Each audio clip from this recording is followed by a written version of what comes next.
Okay, today is September 5th, 2020. I've been wanting to make this video now for a couple of days. I had an incredible experience on the 3rd, I think it was, and I want to make a video on the 3rd about this, but god damn it. But I got busy, and so finally today we have this incredible evening. We had a little bit of rain today, and it's cool. God, I'm so happy to be in September. I mean, look at the guineas. They're just so happy. Everybody's wandering around, being happy birds.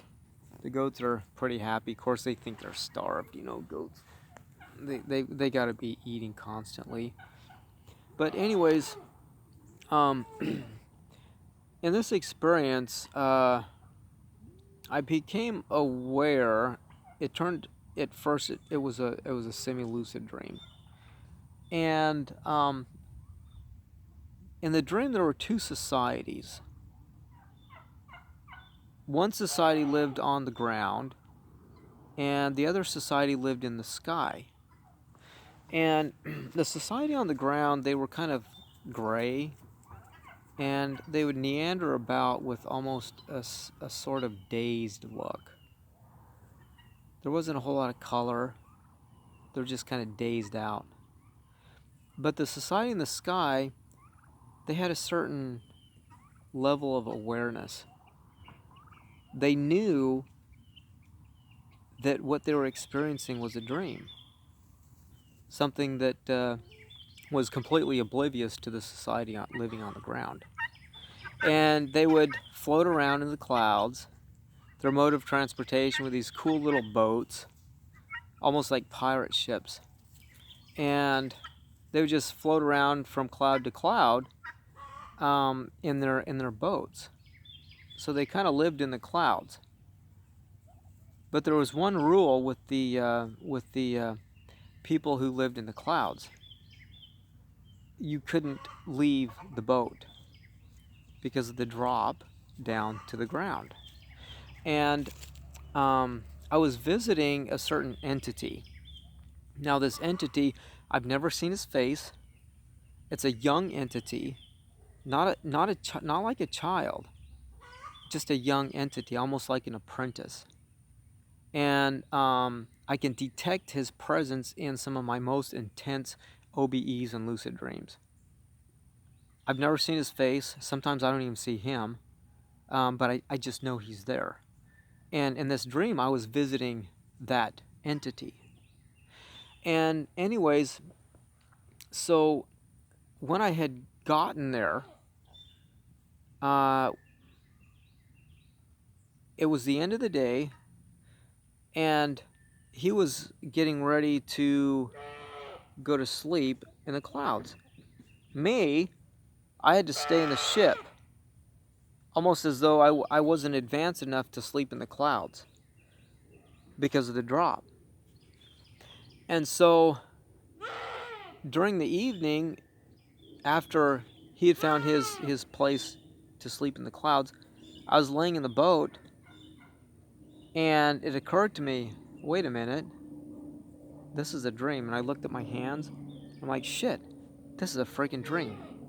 And so I remembered that just the night before, I was meditating on becoming like extremely 100% lucid in whatever following experience, and just having the courage to do whatever I needed to do in order to become 100% lucid, which meant in this experience jumping from the boat, because that was the number one rule for the people living in the sky, was that you were not supposed to jump from the boat. So I'm like, this is a freaking dream.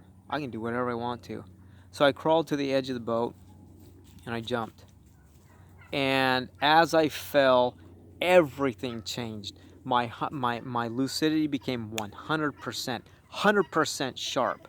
I knew exactly what was going on. I'm like, holy shit, this is freaking awesome. And just before hitting the ground, as what usually happens in a lucid dream, I stopped. and I was like hovering there, right there. I didn't need any boat to be floating around from cloud to cloud. I was on my own, floating right there in midair, and the people on the ground were now walking below me. And at this point, since now it's 100% lucid, and I was walking around, I thought, okay, I've got an opportunity now to exercise total and complete awareness. And I was looking around at the people.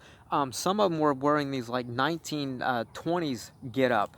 It was freaking amazing. The colors were vibrant, which is typical. Look at that baby.